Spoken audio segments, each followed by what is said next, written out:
दोस्तों, क्या पाकिस्तान में इमरान खान की गवर्नमेंट की उल्टी गिनती शुरू हो गई है? इमरान खान की पार्टी कितने दिन और पावर में रहने वाली है? क्या उनको रिप्लेस करके कोई दूसरा प्राइम मिनिस्टर आने वाला है?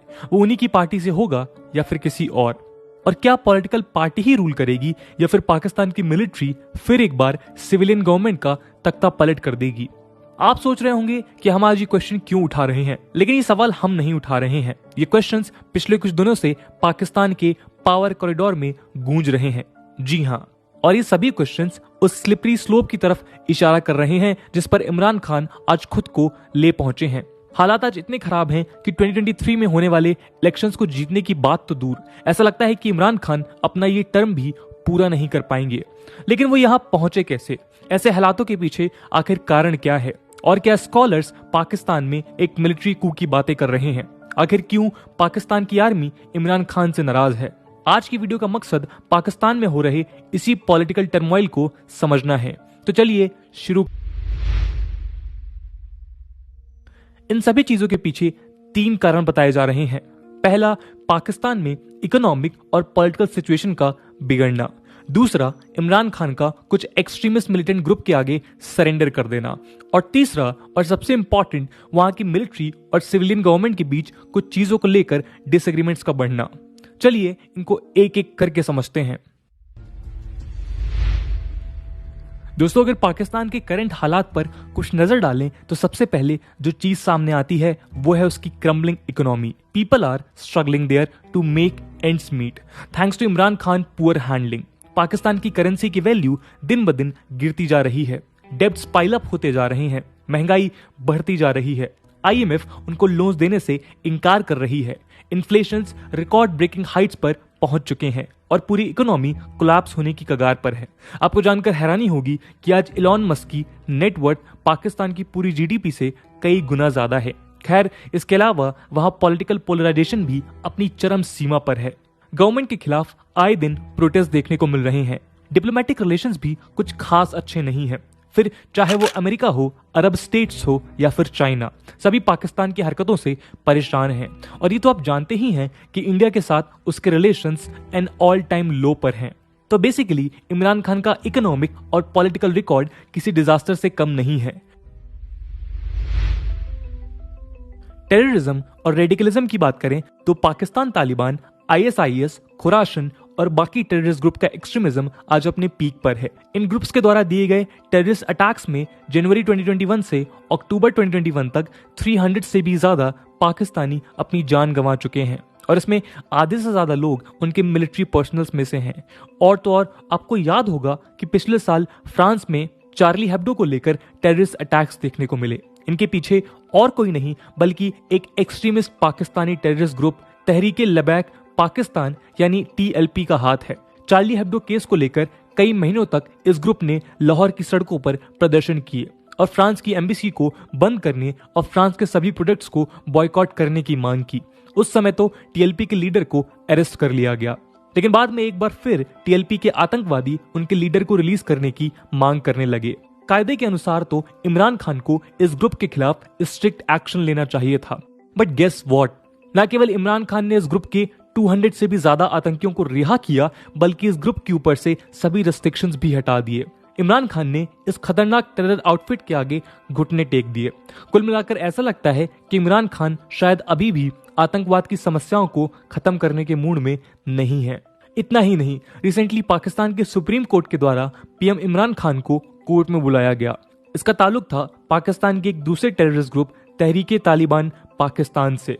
आपको याद होगा कि 2014 में पेशावर के एक आर्मी पब्लिक स्कूल पर एक भयानक टेररिस्ट अटैक देखने को मिला था जिसमें 132 मासूम बच्चों को अपनी जान गंवानी पड़ी थी। उस समय यह प्रोविंस इमरान खान की पार्टी के द्वारा ही रूल किया जा रहा था। तो सुप्रीम कोर्ट ने इमरान खान को यही पूछने के लिए बुलाया कि उन्होंने अभी तक उन मासूम बच्चों की फैमिली के लिए क्या किया। और तो कुछ पता नहीं, लेकिन हाल ही में इमरान खान ने इसी टेररिस्ट ग्रुप यानी TTP के साथ एक पीस डील साइन की। और तो और इमरान खान के गवर्नमेंट ऑफिशियल्स ने इस ग्रुप को ह्यूमनाइज करने की भी कोशिश की। लेकिन यहाँ सवाल यही उठता है कि 7 साल बाद अचानक सुप्रीम कोर्ट को इसकी याद कैसे आ गई। और यहाँ ये भी ध्यान में रखने की जरूरत है कि इससे पहले एक ही बार सुप्रीम कोर्ट ने पाकिस्तान के किसी एक्टिंग प्राइम मिनिस्टर को समन किया था और उसके बाद उस पीएम को अपनी कुर्सी से ही हाथ धोना पड़ा था, और वो कोई और नहीं बल्कि फॉर्मर पीएम नवाज शरीफ ही थे, जिनको 2018 में पनामा लीक स्कैंडल के ऊपर डिसमिस कर दिया गया। इसलिए भी इमरान खान के दिन नजदीक होने की चर्चाएं जोरों पर है। पाकिस्तान में आज लगभग 81 बैंड टेररिस्ट ग्रुप हैं, जिसमें लगभग 30,000 से 40,000 टेररिस्ट शामिल हैं। अब टीटीपी और टीएलपी के साथ पीस डील साइन करना और उनके ऊपर से रेस्ट्रिक्शंस हटाने का मतलब है कि ये बाकी टेररिस्ट ऑर्गेनाइजेशंस भी कंसेशंस के लिए गवर्नमेंट के ऊपर प्रेशर बना सकती हैं। और जैसा हम जानते हैं कि अगर उनकी डिमांड्स पूरी नहीं होती हैं तो वो गवर्नमेंट के साथ साथ पूरी कंट्री को पैरालाइज करने की धमकी भी देती हैं। तो अब आप समझ ही सकते हैं कि इमरान खान गवर्नमेंट खुद को किस ब्लेंडर की तरफ लेकर जा रही है। तो कुल मिलाकर बात यह है कि इमरान खान से पाकिस्तान का कोई भी इंस्टीट्यूशन आज खुश नहीं है, चाहे फिर वो सिविल सोसाइटी हो, टेररिस्ट आउटफिट्स या उनकी इकोनॉमी। और ये सब चीजें पाकिस्तान में बढ़ रहे पॉलिटिकल इंस्टेबिलिटी की तरफ इशारा कर रही हैं। तो जाहिर है कि पाकिस्तान ऑलरेडी एक सेल्फ डिस्ट्रक्टिव मोड पर खड़ा है, लेकिन इतना ही काफी नहीं था कि इमरान खान ने खुद को एक और बड़ी मुसीबत में डाल दिया। ये तो हम जानते हैं कि पाकिस्तान में उनकी आर्मी आईएसआई के साथ मिलकर देश के सभी बड़े फैसले लेती है, लेकिन इमरान खान ने हाल ही में उनकी आर्मी के इसी काम में दखल अंदाजी की। And this is something Pakistani army neither forgives nor forgets. और यही कारण है कि वहां आर्मी और गवर्नमेंट के बीच टेंशन्स बढ़ती जा रही हैं। लेकिन इसकी शुरुआत कहां से हुई, पहले उस पर नजर डालते हैं। दोस्तों, बात है अक्टूबर 6, 2020 की, जब पाकिस्तान की आर्मी ने एक बहुत बड़ा रीशफल अनाउंस किया, जिसमें पाकिस्तानी आर्मी और इंटेलिजेंस सर्विस के टॉप ऑफिसर्स के पोजीशन को चेंज किया गया। इसी के चलते पाकिस्तान की सीक्रेट इंटेलिजेंस एजेंसी यानी आईएसआई और इंटर सर्विस इंटेलिजेंस के incumbent director general lieutenant general Faiz Hamid को पेशावर के 11 कॉर्प्स में कॉर्प कमांडर की पोजीशन पर ट्रांसफर किया गया और उनकी जगह Karachi corp commander lieutenant general Nadeem Anjum को पाकिस्तान के नेक्स्ट स्पाई मास्टर के रूप में चुना गया। अब आर्मी के इस रिशफल में एक प्रोसीजरल दिक्कत आ गई, और वो ये कि पाकिस्तान का आर्मी चीफ आईएसआई के डायरेक्टर जनरल को रिमूव कर सकता है, लेकिन उसकी जगह किसी और को अपॉइंट करने के लिए टेक्निकली उनको प्राइम मिनिस्टर के सिग्नेचर की जरूरत पड़ती है। लेकिन इमरान खान ने इस पर साइन करने से इनकार कर दिया। लगभग 3 हफ्तों तक इस पर बहस चलती रही और इमरान खान इस नोटिफिकेशन पर साइन करने से मना करते रहे, बट इवेंचुअली इमरान खान ने आर्मी की जिद के आगे झुकना स्वीकार किया और आर्मी की प्रेफर्ड चॉइस यानी लेफ्टिनेंट जनरल नदीम अंजुम को आईएसआई का चीफ घोषित कर दिया। अब दिखने में तो ये लग रहा है कि ये टसल यहीं खत्म हो चुकी है, but actually it's far from over any time soon, क्योंकि इमरान खान उनकी आर्मी को नाराज कर चुके हैं और पाकिस्तान में आर्मी को नाराज करने का क्या मतलब होता है वो हम सब जानते हैं। ऊपर से पॉलिटिकल इंस्टेबिलिटी एक कू के लिए सबसे ज्यादा फर्टाइल ग्राउंड प्रोवाइड करती है।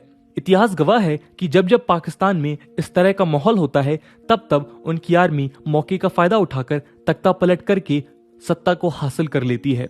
उदाहरण के तौर पर 1972 में पाकिस्तान के पीएम जुल्फिकार अली भुट्टो ने 2 मिलिट्री चीफ्स को उनके पद से हटा दिया। इसके 4 साल बाद 1976 में उन्होंने 7 आर्मी जनरल्स को फोर्सफुली रिटायर कर दिया और इसके एक ही साल बाद पाकिस्तान आर्मी चीफ जनरल जिया उल हक ने गवर्नमेंट के अगेंस्ट एक कू कर दिया। पीएम भुट्टो को रावलपिंडी में डिपोर्ट कर दिया गया और 1979 में उनको वहीं मार दिया गया। उसी तरह 1999 में फिर एक बार पीएम नवाज शरीफ ने आर्मी के मामले में दखलंदाजी करने की कोशिश की। नवाज शरीफ ने उस समय के आईएसआई चीफ को आर्मी चीफ बनकर जनरल परवेज मुशर्रफ को उनकी ड्यूटीज से रिहा करने का सोचा, लेकिन इस डिसीजन के 17 घंटे के अंदर अंदर परवेज मुशर्रफ ने एक कू कर दिया और नवाज शरीफ की गवर्नमेंट को ओवरथ्रो करके खुद पाकिस्तानी प्रेसिडेंट बन गए। इमरान खान भी कुछ इसी तरह की गलती कर रहे हैं। वो एक बार फिर आर्मी के अगेंस्ट जाने की कोशिश कर रहे हैं। वो अपने loyalist current ISI chief Faiz Ahmed को रिटेन करना चाहते हैं। इसकी 2 वजह हैं। पहली तो ये कि फैज अहमद इमरान खान के बहुत करीबी दोस्त हैं। उनकी ही वजह से इमरान खान की पार्टी 2018 में जीती और वो देश के पीएम बने। दूसरी ये कि अगले साल 2020 में current army chief general Qamar Javed Bajwa retire हो रहे हैं और उसके अगले साल यानी 2023 में पाकिस्तान में फिर से इलेक्शंस हैं। तो फैज हमीद का आईएसआई चीफ होना दोनों के लिए म्यूचुअली बेनिफिशियल है। इससे फैज अहमद अगले साल आर्मी चीफ की पोजीशन ऑक्युपाई कर सकते हैं और उसके बदले वो इमरान खान को एक बार फिर आने वाले इलेक्शंस में जिताकर पाकिस्तान का प्राइम मिनिस्टर बना सकते हैं। लेकिन आर्मी चीफ बाजवा को ये गवारा नहीं, वो अपना टर्म आगे एक्सटेंड करना चाहते हैं और इसीलिए उन्होंने अपनी प्रेफर्ड चॉइस नदीम अंजुम को ISI चीफ बनाया है। दोस्तों, पाकिस्तान की सबसे बड़ी दिक्कत यही है, वो आर्मी को एक डिफेंस फोर्स की तरह नहीं देखते, बल्कि वो उनको पावर सिक्योर करने का एक जरिया समझते हैं। और यही कारण है कि यहाँ इतने ज्यादा कू देखने को मिलते हैं। पॉलिटिशियंस आर्मी को अपीज करते हैं जिसके थ्रू वो पावर में आते हैं, और अगर गलती से वो आर्मी को नाराज करने की कोशिश करते हैं फिर आप जानते हैं कि क्या होता है। खैर, अब देखने वाली बात यह है कि क्या इमरान खान के साथ भी वही होगा जो जुल्फिकार अली भुट्टो या फिर नवाज शरीफ के साथ हुआ था। लेकिन यहाँ एक बात और गौर करने वाली है, और वो ये कि इन दोनों केसेस में आर्मी के कू को सुप्रीम कोर्ट की लेजिटिमेसी मिल गई थी और इस तरह वो लेजिटिमेटली पावर में आ जाते थे। लेकिन 2010 में पाकिस्तान के कॉन्स्टिट्यूशन में एक अमेंडमेंट हुआ जिसके चलते सुप्रीम कोर्ट से किसी आर्मी कू को लेजिटिमाइज करने की पावर छीन ली गई। तो अब कॉन्स्टिट्यूशनली जनरल बाजवा के लिए कू करना इतना आसान नहीं है, लेकिन वो कॉन्स्टिट्यूशन को कितना महत्व देते हैं वो कह नहीं सकते। और यहाँ सुप्रीम कोर्ट द्वारा इमरान खान को भेजे गए समन को भी ध्यान में रख सकते हैं, जिसके बारे में ये कयास भी लगाए जा रहे हैं कि शायद इतने पुराने केस में इमरान खान को ये समन्स भेजने में आर्मी का हाथ भी हो सकता है। और तो और उनके पास इमरान खान को पावर से हटाने के लिए और कई रास्ते हैं। वो इमरान खान की गवर्नमेंट को आसानी से डिस्टेबलाइज कर सकते हैं। पाकिस्तानी आर्मी ये करने में माहिर है। इतिहास में इसके कई उदाहरण देखने को मिलते हैं। 1958 में जनरल अयूब खान ने पावर में आने के लिए कुछ ऐसा ही किया। 1970s में आर्मी ने एक radical terror outfit Pakistan national alliance की सहायता से जुल्फिकार अली भुट्टो की गवर्नमेंट को डिस्टेबलाइज किया। और 1980s में आर्मी ने बेनजीर भुट्टो के अगेंस्ट इस्लामिक डेमोक्रेटिक अलायंस को फंड किया। खैर, 2021 की बात करें तो आर्मी के पास जो ऑप्शन है वो है TLP। अभी आपने देखा कि कैसे TLP के सामने इमरान खान ऑलरेडी सरेंडर कर चुके हैं, उसके ऊपर से सभी बैन लिफ्ट किए जा रहे हैं। ये ऑप्शन और भी ज्यादा लाइकली इसलिए हो जाता है क्योंकि TLP को यही आर्मी 2018 में फोरफ्रंट में लेकर आई थी। जी हाँ, TLP owes its very existence to the Pakistani army. और वो जिस तरह की वायलेंस में एंगेज्ड हैं उससे साफ है कि इसके पीछे आर्मी का ही हाथ है। तो इन सभी डॉट्स को कनेक्ट करते हुए ये कहना गलत नहीं होगा कि बाजवा भी TLP का यूज करके इमरान खान की गवर्नमेंट को डिस्टेबलाइज कर सकते हैं। तो अब इमरान खान अपने प्रीडिसेसर जुल्फिकार अली भुट्टो के रिकॉर्ड को तोड़कर अपना टर्म पूरा करने वाले देश के दूसरे PM बनेंगे या नहीं, ये तो आने वाला वक्त ही बताएगा। लेकिन ये लार्जली इसी बात पर डिपेंड करेगा कि इमरान खान अपनी आर्मी को कितना खुश रख पाते हैं, क्योंकि if there is anything constant in Pakistan it is its military.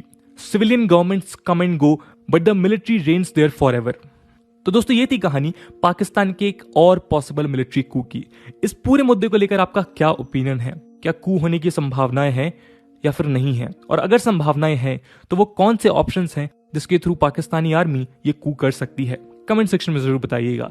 आज की वीडियो के लिए इतना ही। आई होप आपको वीडियो पसंद आई होगी, और अगर पसंद आई है तो अपने दोस्तों के साथ शेयर करना मत भूलिएगा। हम मिलते हैं अगले वीडियो में, तब तक के लिए जय हिंद, जय भारत।